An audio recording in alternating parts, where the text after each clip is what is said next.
Good morning दोस्तों, जैसा कि हम लोग जानते हैं कि एक दिन मैं आप लोग को बताया था कि मैं क्लास 10th का जो है सिलेबस बहुत जल्दी ही एनसीईआरटी का पढ़ा कर ख़त्म करने वाला हूं।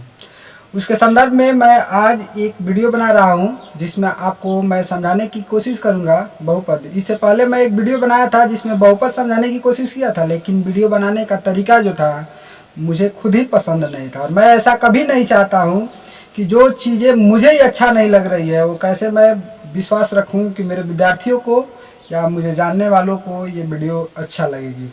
इसलिए आज कुछ अपने तरीका से बेहतर कर रहा हूं, बढ़िया वीडियो बनाने की कोशिश कर रहा हूं।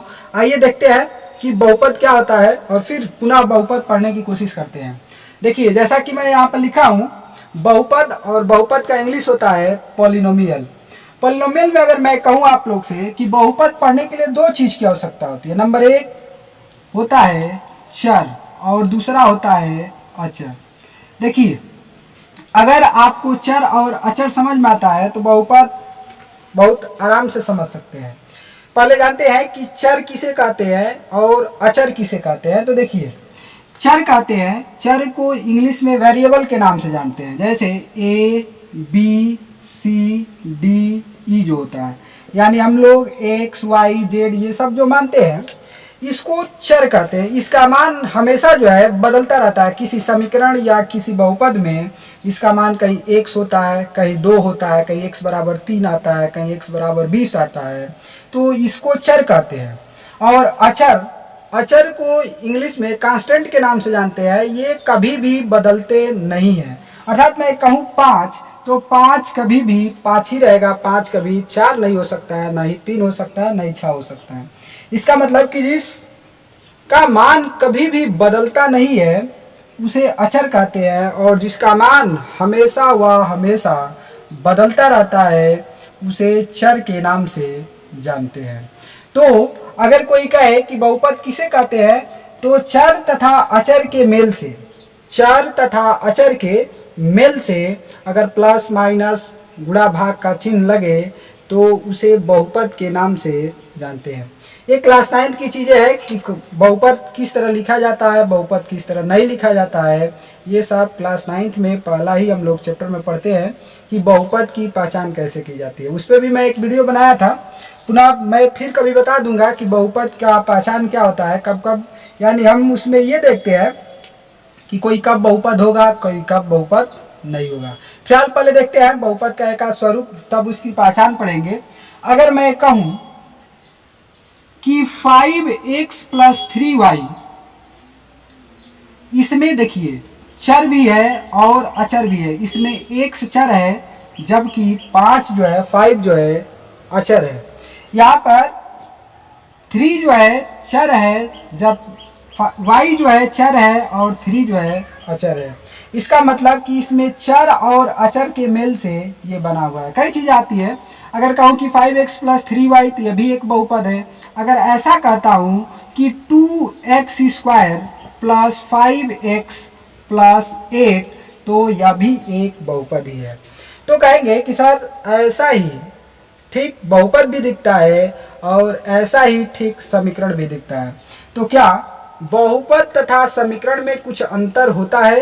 कहूँगा कि हाँ बिल्कुल, बहुपद में तथा समीकरण में बहुत अंतर होता है। इसको समझने की कोशिश करेंगे। देखिए, बहुपद में कभी भी बराबर का चिन्ह नहीं लगा रहता है, लेकिन इसी बहुपद के सामने अगर बराबर का चिन्ह लगा दिया जाए, या तो 0 लिखे या आप 12 लिख दे, या कुछ भी रहे, बराबर का चिन्ह आ जाए तो यही बहुपद जो है समीकरण का रूप धारण कर लेता है। यानी आज के बाद आपसे कोई पूछे कि बहुपद तथा समीकरण में क्या अंतर होता है, तो कहेंगे कि बहुपद में कोई बराबर का चिन्ह नहीं होता है, जबकि समीकरण में बराबर का चिन्ह होता है। इसका मतलब कहेंगे कि ये वाला जो समीकरण है, या इसको मैं बहुपद बना दूं, तो इस बहुपद में 2 चर है जबकि इस बहुपद में सिर्फ एक चर है। इसमें कौन कौन से चर है, तो x भी है और y भी है। इसमें कितने चर है, तो सिर्फ एक चर है x। तो देखिए हमको ठीक कुछ इसी प्रकार का पढ़ना है। अभी तो बहुपद के बारे में पढ़ेंगे, बहुपद के प्रकार पढ़ेंगे, बहुपद समझे कि किसको कहते हैं। आगे जाएंगे तो दो चर वाले रैखिक बहुपद के बारे में पढ़ेंगे या रैखिक समीकरण के बारे में पढ़ेंगे। तो ये दो चर वाला बहुपद हो गया, ये एक चर वाला बहुपद है। तो इस तरह अलग अलग होता है। आपको दो चार मैं उदाहरण स्वरूप दिखा दूं कि कौन कौन से बहुपद है। देखिए अगर मैं कहूं कि 5x², यह भी एक बहुपद है। अगर कहा 2x, यह भी एक बहुपद है। अगर सिर्फ 5 भी कह दिया ना, 5, तो यह भी एक बहुपद ही है। तो चलो साथियों, कुल मिलाकर ये हम लोग पढ़े बहुपद किसे कहते हैं। तो कहेंगे कि चर तथा अचर के मेल से ही बहुपद का निर्माण होता है।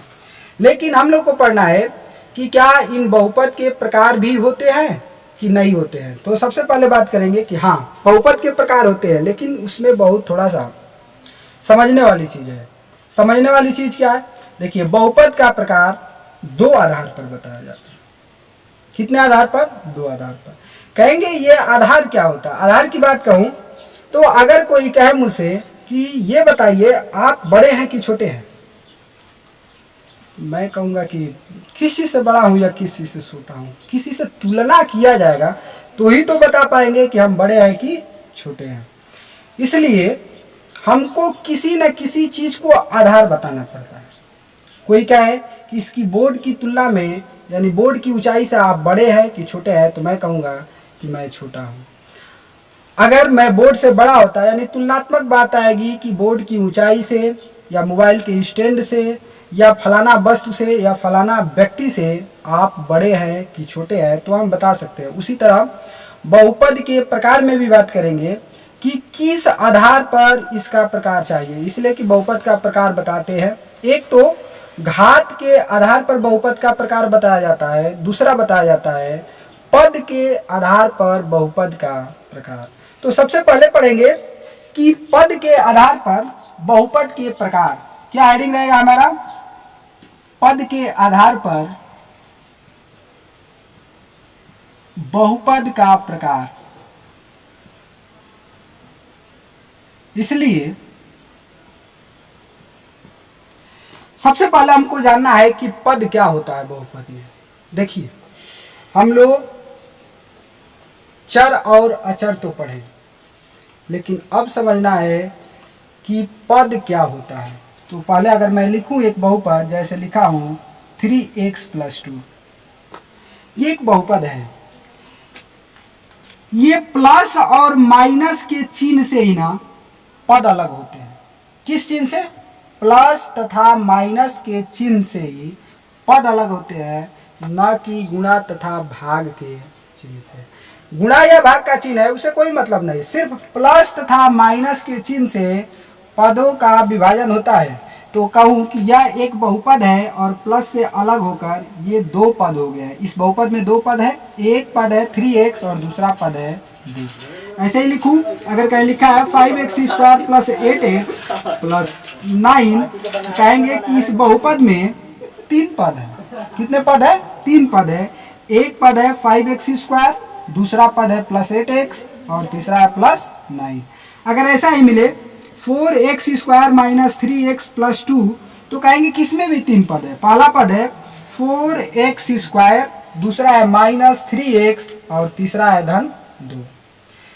तो आप ये समझे कि प्लस तथा माइनस के चिन्ह से ही ये जो होता है पद अलग होता है। तो पहले पढ़ते हैं पद के आधार पर बहुपद के प्रकार। दूसरी बात कहा जाए तो देखो ये 3x जो है ना, 3x में बोलता है कि इस बहुपद में x का गुणांक क्या होगा। क्या कहेगा? x का गुणांक क्या होगा। तो गुणांक का मतलब होता है कि जो x है ना, x में किस अचर राशि से गुणा है उसी को गुणांक कहते हैं। अगर कहीं लिखा है 5x² + 2x + 9, तो कहेगा कि निम्नलिखित दिए गए बहुपद में x² का गुणांक क्या है। क्या कहेगा? निम्नलिखित दिए गए बहुपद में x² का गुणांक क्या है। तो हम लोग देखेंगे कि x में किस संख्या से गुणा है, किस अचर से गुणा है। तो 5।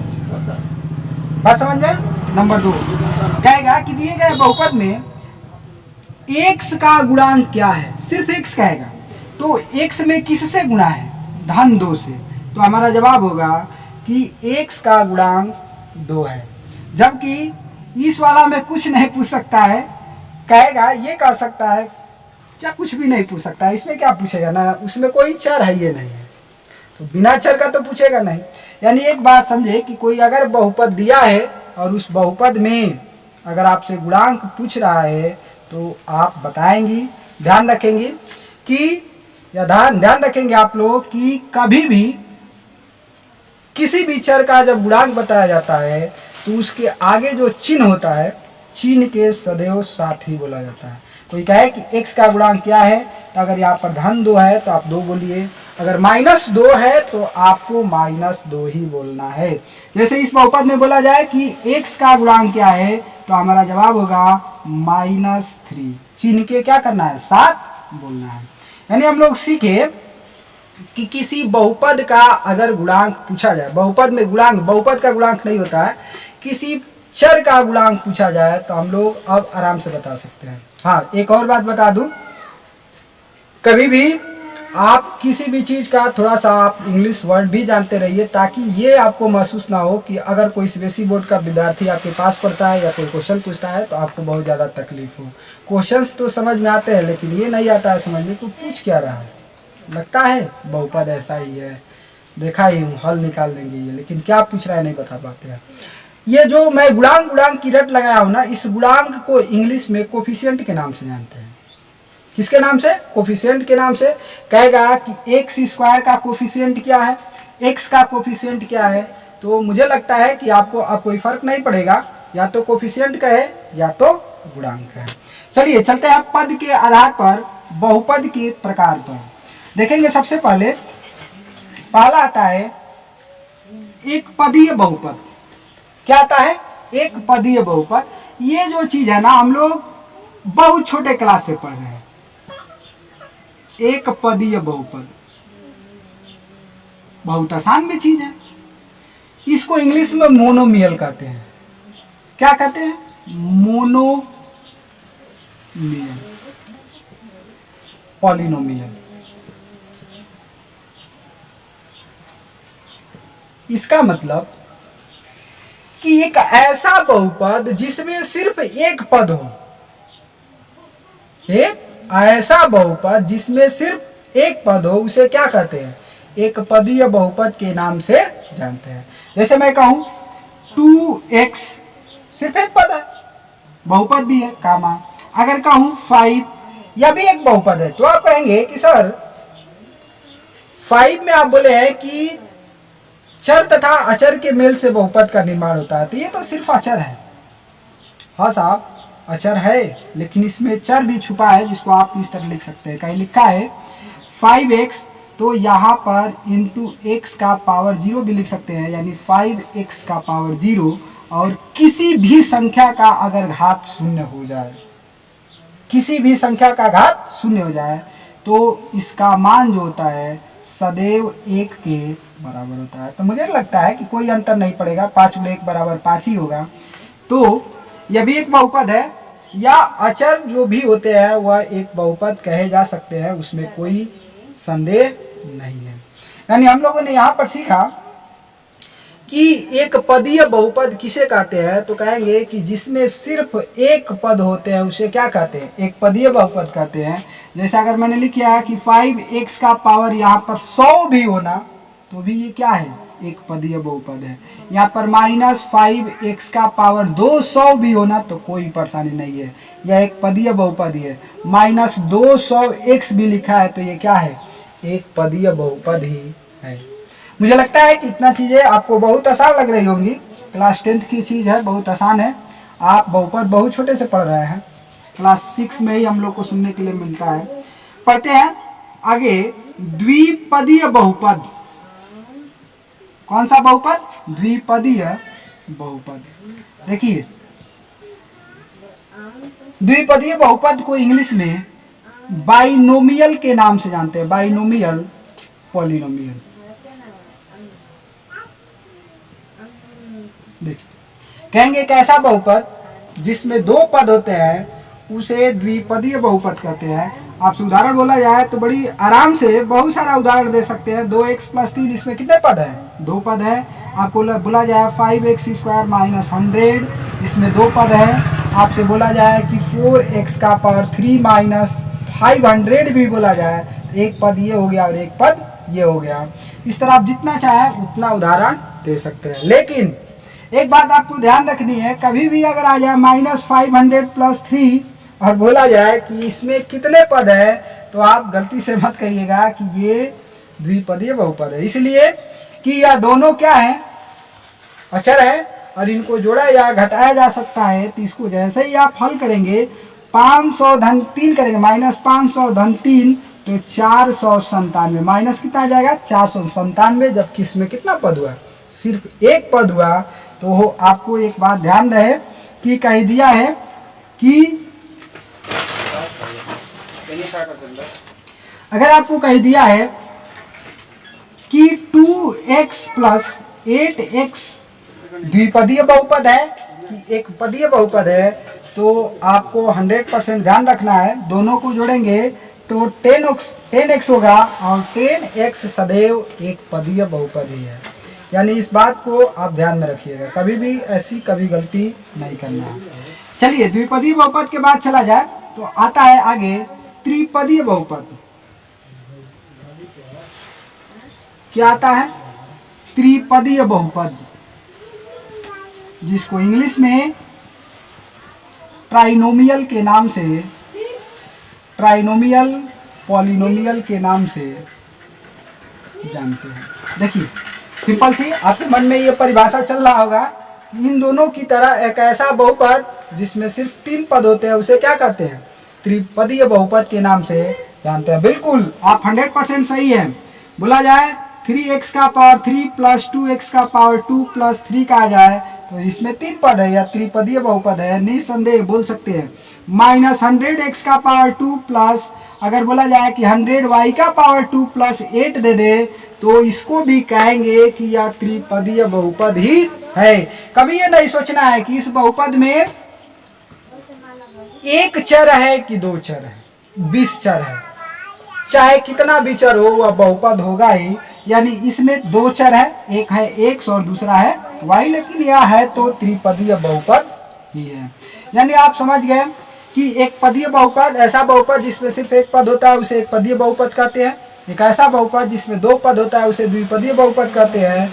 और एक ऐसा बहुपद जिसमें 3 पद होते हैं उसे त्रिपदीय बहुपद कहते हैं। ऐसे ही डॉट डॉट सुहान चलता रहेगा, जितने पद होंगे उतना पदीय बहुपद आराम से कह देंगे। तो पद के आधार पर बहुपद का प्रकार तो हम लोग पढ़े हैं, लेकिन कहेंगे गुरुजी आगे अब कौन सा आधार होता है? तो देखिए आपको मैं आधार बता रहा हूं। देखिए एक बड़ी बात है, आपके एनसीईआरटी की बुक मैं बहुत जल्दी सॉल्व करा सकता हूं, लेकिन जो यहाँ पर मैं चैप्टर के लिए बता रहा हूं ना, इसको बहुत बढ़िया से पढ़ना है, इसलिए कि आपको ये मूल चीजें हैं। अगर आती है तो चैप्टर बहुत आराम से हल हो जाएगा, और नहीं आएगा तो चैप्टर्स के जो क्वेश्चन है वह हल करने में आपको परेशानी होगा। तो चलिए कहेंगे कि अगला क्या है? तो अगला कहेंगे कि देखिए बहुपद का प्रकार घात के आधार पर भी बताया जाता है। तो कहेंगे कि एक नया फसाद आ गया, ये घात क्या होता है? तो घात आपको बता दूं कि क्या होता है। तो देखिए अगर मैंने लिखा है यहाँ पर 5x⁻100 - 2x और बोला जाए कि इस बहुपद का घात बताइए, तो जो आपसे सबसे पहले पूछा जाएगा कि बताइए इसमें चर क्या है, तो कहेंगे x। x का सबसे बड़ा पावर ही जो है ना, यानी चर का जो सबसे बड़ा पावर होता है उसी को बहुपद का घात कहा जाता है। याद रखेंगे किसका बोला? चर का सबसे बड़ा पावर को ही बहुपद के घात के नाम से जानते हैं, यानी अचर का सबसे बड़ा घात को नहीं। यानी यहाँ पर कोई बोले कि इस बहुपद का घात कितना है, तो कहेंगे कि इस बहुपद का घात 100 है।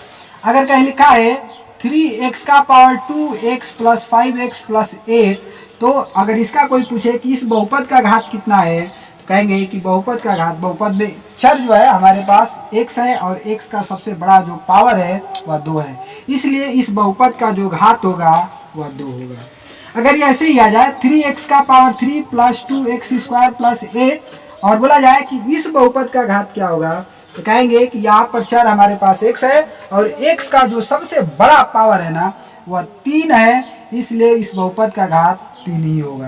हम पढ़ना है, एकदम ऐसे पढ़ना है ना कि आपको ऐसा ना लगे कि पढ़ाई बोझ होती है, एकदम बहुत आसान चीज है। देखिए तो कितना आराम से बोल रहे हैं। इस बहुपद का घात कितना होगा, तो कहेंगे 100 होगा। इस बहुपद का घात 2 होगा और इस बहुपद का घात 3 होगा। तो कहेंगे कि आइए जल्दी जल्दी आ जाते हैं बहुपद के प्रकार पर। तो पद के आधार पर लिखा था, इसको मैं चेंज कर दे रहा हूँ, लिख दे रहा हूँ घात के आधार पर बहुपद के प्रकार। किसके आधार पर? घात के आधार पर। तो कहेंगे नंबर 1 क्या आता है इसमें, देखिए सबसे बड़ी बात, एक बहुपद होता है, या सुनिए घाती हटा दीजिए,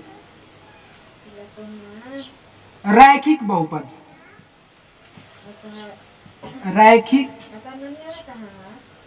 बहुपद इसको कहते हैं लीनियर